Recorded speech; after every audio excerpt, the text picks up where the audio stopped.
Shalom, shalom, shalom, shalom. Selamat pagi. Sejahteralah hidup kita semua. Amin. Tuhan Yesus baik telah mempercayakan satu hari lagi buat kita, Selasa 15 Februari tahun 2022.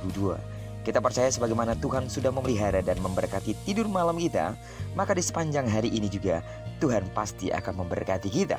Baiklah, sebelum kita lebih jauh melakukan semua aktivitas hari ini, izinkan kembali Tuhan bicara melalui renungan kita dalam melanjutkan pembacaan Alkitab satu hari satu pasal dari pembacaan kitab 10 hari bersama kitab Ezra.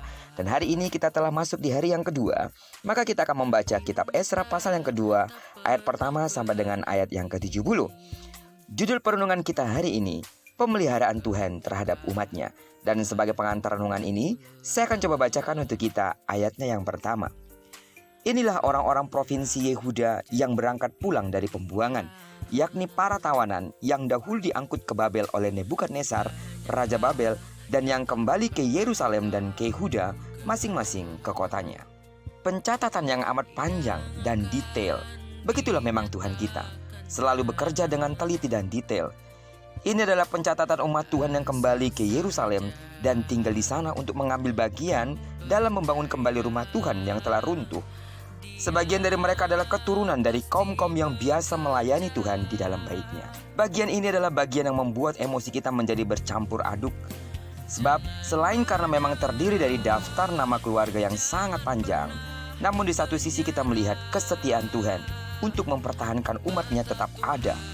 Bukan hanya mempertahankan mereka sebagai bangsa pilihannya, tetapi Dia juga memelihara mereka hingga identitas sebagian besar dari mereka tetap terpelihara dengan baik. Di sisi lain, keadaan mereka jauh lebih kecil dibandingkan dengan ketika mereka keluar dari Mesir. Coba kita bandingkan dengan bagian ini dengan Keluaran 12 ayat 37, di mana pasukan Israel berjumlah 600.000 orang laki-laki.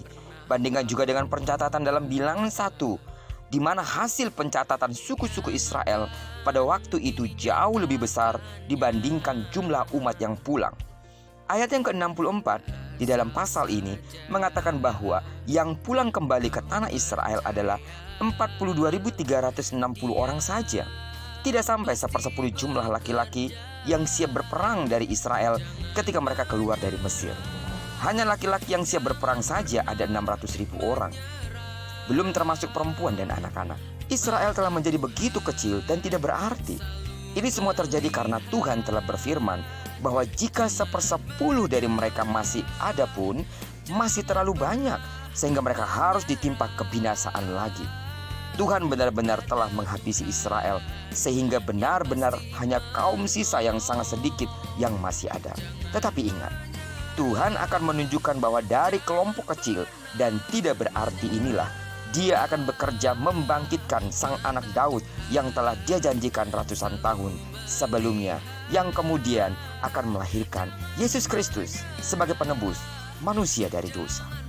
Sidang jemaat Tuhan yang saya kasih dalam nama Tuhan Yesus, lewat perenungan hari ini kita juga mendapati bahwa Tuhan juga sanggup bekerja menyatakan kemuliaannya melalui orang-orang yang dianggap paling hina dan rusak. Seperti kita dahulunya, sebelum menerima anugerah keselamatan di dalam Yesus. Namun saat ini kita telah dijadikan pribadi yang paling mulia dan berharga di matanya untuk menyatakan kemuliaannya bagi orang lain dimanapun kita berada. Amin.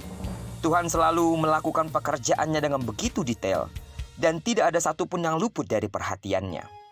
Dan bagi Tuhan, kuantitas tidak menjadi sebuah tolak ukur dalam keberhasilan untuk menyatakan kemuliaannya. Sebab baginya, dari yang tidak ada bisa menjadi ada. Tuhan sanggup melakukan sesuatu yang tidak mungkin menjadi sesuatu yang sangat mungkin. Karena baginya adalah tidak ada sesuatu yang tidak dapat dilakukannya. Karena itu sekali lagi lewat perenungan kita hari ini, berserahlah sepenuhnya kepada Tuhan. Sebab perhatian Tuhan begitu detail dalam hidup kita. Dan hal yang kecil jika kita serahkan kepada Tuhan akan dibuatnya menjadi besar. Dan bagi Tuhan, orang yang tidak berharga, orang yang dikucilkan akan menjadi sebuah pribadi yang dapat dipakai dengan luar biasa.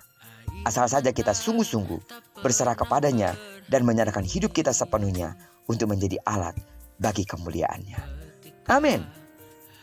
Kiranya perenungan kita hari ini sekali lagi membangkitkan semangat rohani kita, agar kita terus percaya kepada Tuhan bahwa di dalam Tuhan semuanya menjadi mungkin, dan di dalam Tuhan kita diperhatikan dengan begitu detail. Dan diberkatilah kita sepanjang hari ini. Kiranya firman-Nya digenapi dalam hidup kita yang berjanji bahwa apa yang dikerjakan tangan kanan dan tangan kiri kita dibuatnya berhasil. Kemanapun kaki kanan dan kaki kiri kita melangkah, di sana pasti kemuliaan Tuhan akan dinyatakan. Amin. Doaku terus bagi sidang jemaat Tuhan yang lemah secara fisik dalam nama Tuhan Yesus. Sembuhlah sesuai dengan takaran imanmu. Tetaplah bersuka cita, bangkitkan iman dan kepercayaanmu. Kuasai hati dan pikiranmu untuk tetap berkata bahwa dalam kondisi fisik yang lemah sekalipun, Tuhan ada di sana untuk mengendalikan, mendatangkan kebaikan bagi kita yang percaya kepadanya. Diberkatilah kita bersama dengan orang-orang yang kita kasihi, serta bersama dengan orang-orang yang kita cintai, dimanapun mereka berada. Terpujilah nama Tuhan. Shalom.